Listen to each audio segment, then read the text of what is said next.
สวัสดีครับชื่อนายปิยพันธ์สิทธิ์ครับผมชื่อเล่นพี่จ้านะครับจบการศึกษาจากโรงเรียนวิสุทธิกษัตรีจังหวัดสมุทรปราการครับผมอันดับ1สายวิทย์คณิตในอดีตนะครับเป็นนักเรียนโอลิมปิกวิชาการนะครับสาขาวิชาฟิสิกส์ปัจจุบันนะครับกำลังศึกษาอยู่สถาบันการบินพลเรือนครับผมหลักสูตรวิศวกรรมอิเล็กทรอนิกส์การบินครับผม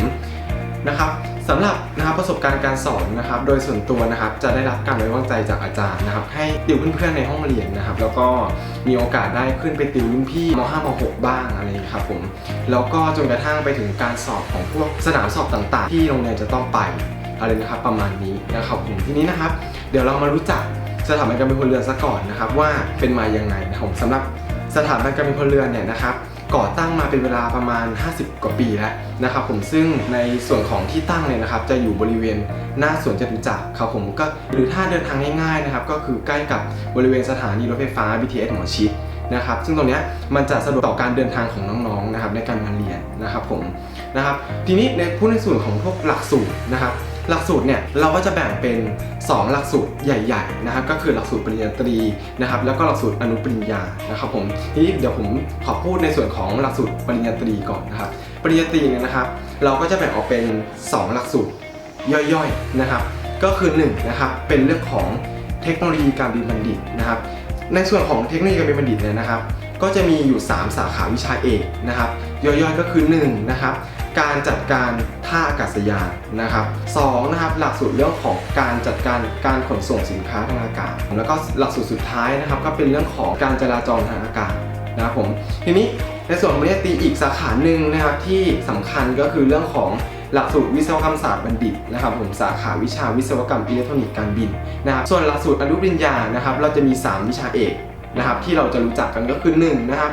หลักสูตรเทคโนโลยีอากาศยานนะครับวิชาเอกเครื่องวัดประกอบการบินนะครับและต่อไปนะครับหลักสูตรเทคโนโลยีอากาศยาน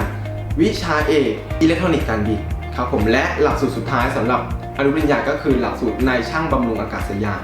นะครับผมนะครับในการที่เราจะเรียนในแต่ละแผนกเนี่ยนะครับสำหรับหลักสูตรปริญญาตรีเนี่ยเรา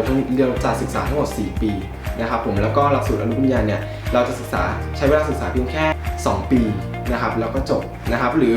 ถ้าใครที่สนใจจะเรียนจากหลักสูตรอนุปริญญาเนี่ยอยากได้ปริญญาตรีด้วยนะครับเราก็สามารถที่จะเรียนในหลักสูตรต่อเนื่องปริญญาตรีได้นะครับแต่ว่าในการเรียนหลักสูตรต่อเนื่องปริญญาตรีเนี่ยจะต้องเรียนเพิ่มอีก3ปีนะครับซึ่งถ้ารวมระยะเวลาแล้วจากอนุปริญญาถึงปริญญาตรีเนี่ยจะใช้ระยะเวลารวมทั้งหมด5ปีด้วยกันนะครับผมต่างจากปริญญาตรีปกติที่เรียนไปเนี่ยจะใช้เวลาทั้งหมด4ปี